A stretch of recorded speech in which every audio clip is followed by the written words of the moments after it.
Hello and welcome to the Art of Decluttering podcast. I'm your host, Amy Revell.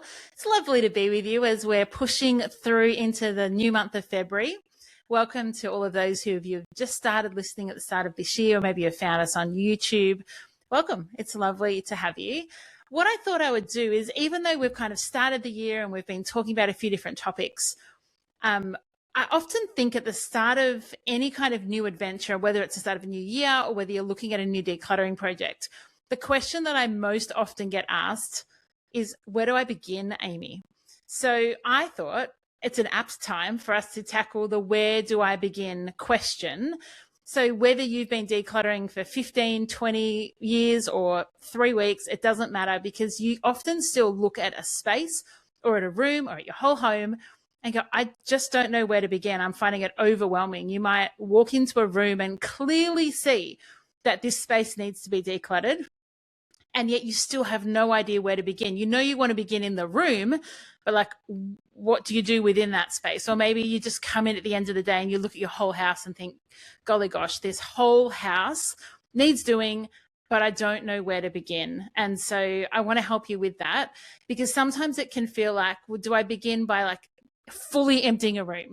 Do I Marie Kondo it and pull every single thing out of a shelf, put it all in the middle of the room and then make decisions? Do I start by watching YouTube channels, reading books, watching Netflix shows and kind of gathering the education and some ideas? Like, do I do that? Do I need to do vision? Do I need to maybe create a Pinterest board, or do I create a vision board, or do I actually sit and think about, like, how do I want this space to look? Because there are so many different ways. The reality is that you can start decluttering a space. And I'm going to give you a few different ways, but the reality is, as long as you just get started, I mean, that's kind of a win, isn't it? So whether or not you tackle it by one of these suggestions or just by listening to this episode, you're like, oh, I think I know how to get started, and you do that. That's kind of the aim, because what I don't want you to do is feel so overwhelmed that you can't make any steps forward. So the ideas that I'm going to give you are like really breaking it down and making it clear, making it single steps, making it concise. So you're not then overwhelmed with like the big project, but you can actually see how it can be broken up really effectively so that you can tackle a space. Because even if you then pick the space, as I said, sometimes it's then hard to know, like, where do you start? Because everybody will give you a different opinion. So remember, as we go through this episode, it's not about finding the perfect place. It's not about having the right answer. It's about you hearing some options, you picking one or more of them and just giving it a go. Like, just getting started is sometimes a great way to start. So also, I want to remind you that you can hire professional organizers. Wherever you are in the world, there is probably a professional organizer in your city. You can ask someone for help, but you don't have to. You might invite a friend over, or ask your partner or the kids or a friend who is like really organized and go, hey, I need a little bit of help. Maybe they're super decluttered, and so you want a little bit of help. So let's jump into it. I've got 3 different ways that you can begin, no matter whether it's a big project or a little project. And the first one requires just one thing. It requires one bag. And I want you to grab just a garbage bag, so a big thing that you would put in a rubbish bin. Grab a garbage bag, and we're just going to aim to fill that one bag. And we're going to fill it with just one category. So when we go out and we work with clients, we have 2 different colored bags. Usually it's like purple and white, or yellow and white, whatever's on sale, let's be honest.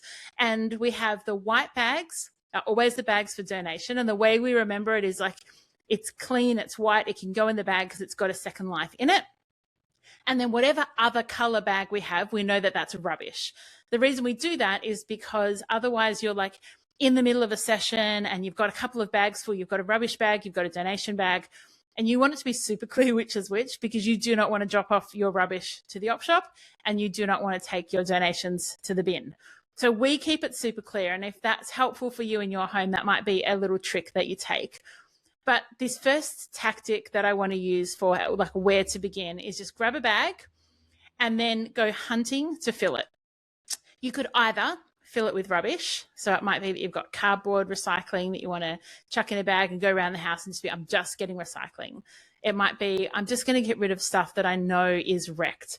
And it might be that you've got kids' clothes that need to go into landfill, or you've got a really big drawer of painting and gardening clothes, and the reality is you only need one pair of pants, one pair of shorts, and one top.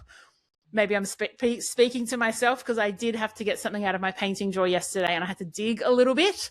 So it might be that you're just going around and you're finding things that are definitely going into rubbish, definitely going into landfill. And you can either pick, I'm just going to do one room, or you might pick a drawer, or you might pick a cupboard to try and find rubbish in, or you might just wander around the house. The idea of just getting started and using like the one bag trick is really about momentum, because once you've had success, once you've filled a bag, then you're going to feel like, oh, I did that. And so next time when you're feeling overwhelmed, you have this tool to fall back on. So you might, as I said, go around and get rubbish. Another great idea is to use it for donations.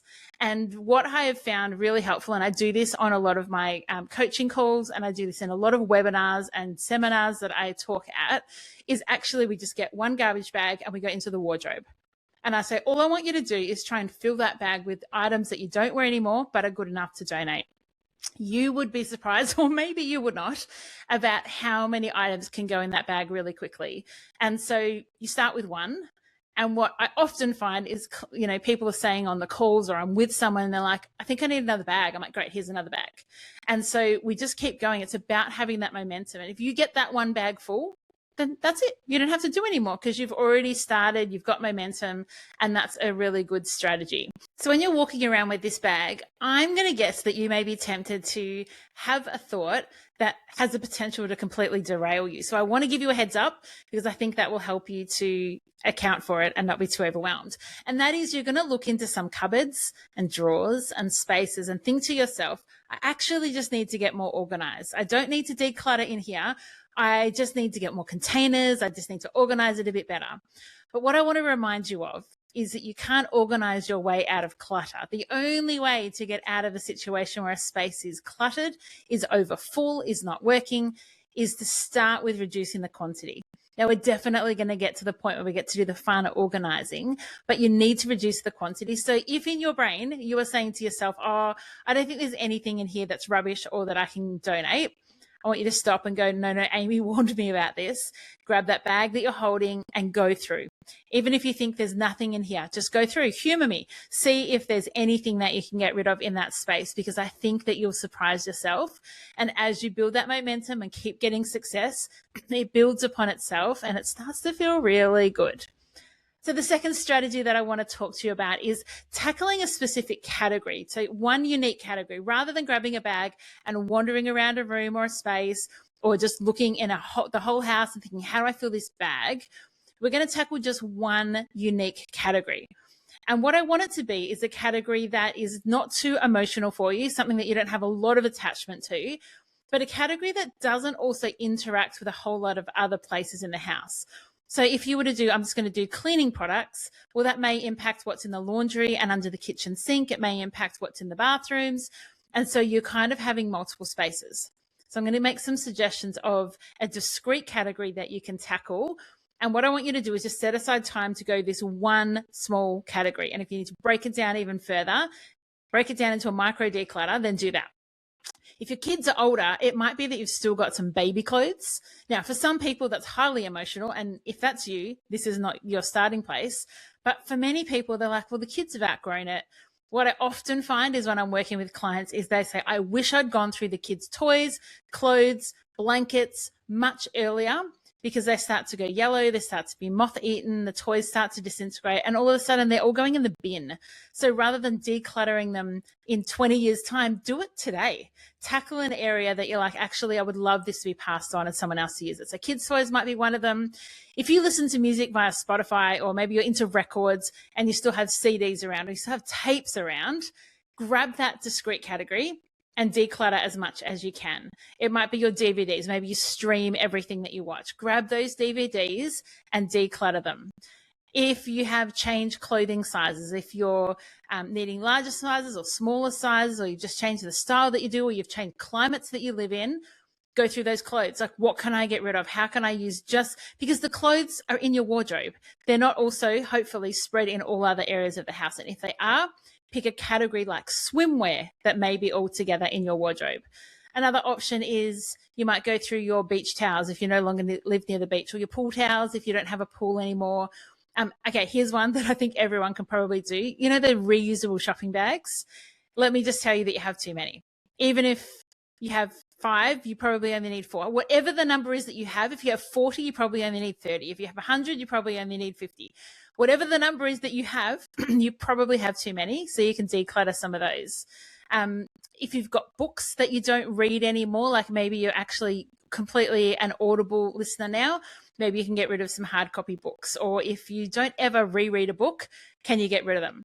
If you've moved from a house with a yard into an apartment, can you go through just your gardening tools? So what I'm wanting you to think about is like, what's a discrete category that I feel fairly confident that I can go through and I can declutter things.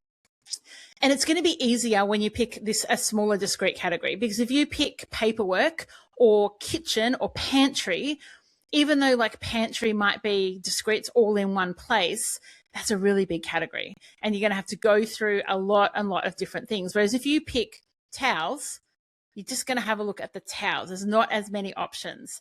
And so I want you to pick some kind of category. Hopefully I've given you some options. And I want you to just do that category. And when you're finished, take the items to the rubbish bin that you've decided on and take the items to donation. Now, we can come back and we'll talk a little bit more over the next couple of months about different organizing strategies. You may have heard some of them before, but I want to remind you of them because our brains will often forget this stuff. But for now, we're just focusing on like, where do I begin? And you might begin with a category that you don't find too difficult to do and just go through that category. Another strategy that you could use if you're like, where do I begin? How's this going to work? And funnily enough, I thought I should tell you is that I got an email from ABC. So in Australia, that's our Australian broadcasting company. I think it's company. I think it's corporation. It's totally corporation. Our ABC News saying, Amy, we want to do an article next week about where to start when decluttering. And I emailed this lady back and said, that's hilarious. That's also what the podcast is going to be on next week. So I think it's perfect timing. So the third thing that you can do if you're feeling overwhelmed, you're like, where do I begin? You can begin with a habit.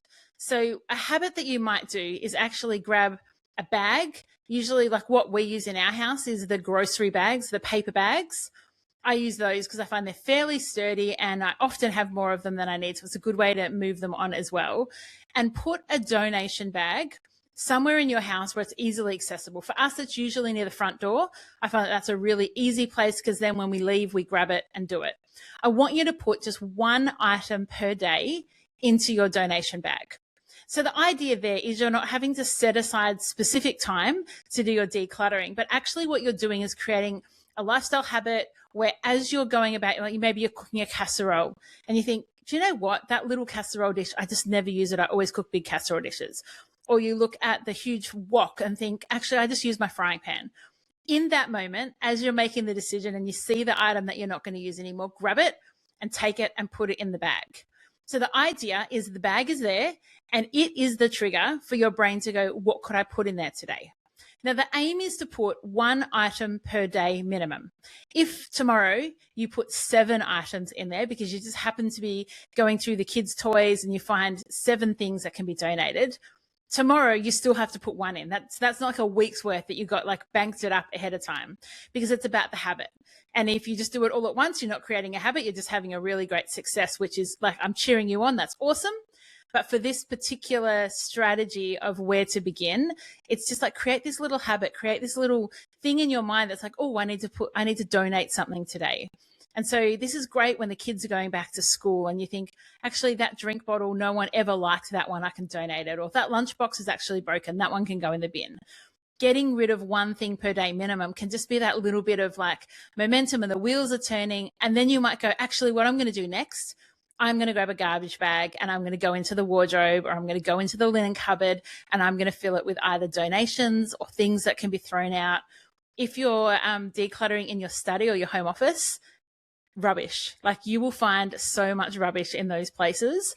If you're like really got great recycling opportunities in your local council, you might just go around with a bag and you make it a paper bag so you can put the whole bag in the recycling bin. But go around and just think, well, what can I fill with recyclables?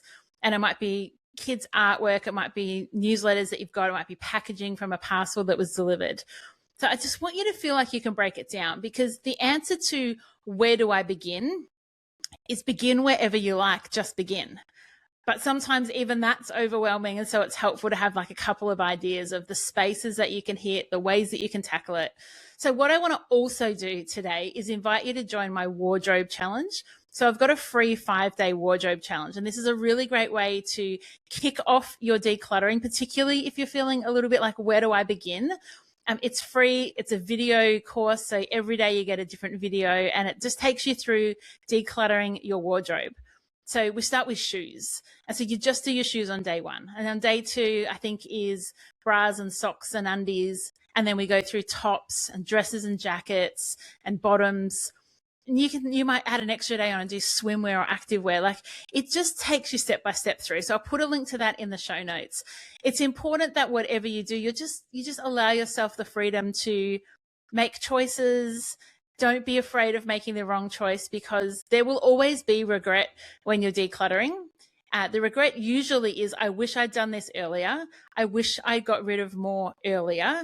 I wish that I hadn't kept this for so long. It's very rarely the regret of, oh no, I shouldn't have gotten rid of that thing that was really important. So I'll also link to an episode I did on regret, because I think it's an important thing to ease your mind that it's not, we're not playing for high stakes when we're decluttering our homes. We're making our lives better. And it's okay to have some regrets, because regret is just part of life. And I don't want that to hold you back. So I hope that's been a helpful way to kind of think about, like, where do you begin? Practically, you can just grab a bag and fill it with donations or rubbish. You can tackle like a discrete area, a category in your home. Maybe it's beach towels or DVDs, or it might be your plastics that lunches get taken in. Like, one small area where you feel confident that you can declutter some things from. Or you might want to start with the habit of a bag that you put by the door, and you just go, I'm going to one item a day in there. And the whole family might get engaged and go, we're going to do an item each, or once an item's done, let us know. Everyone else is off the hook for that day. But it is about just getting started, and the wardrobe challenge that I've got might be a good way to do that. It has been lovely being with you. So until next week, enjoy the freedom.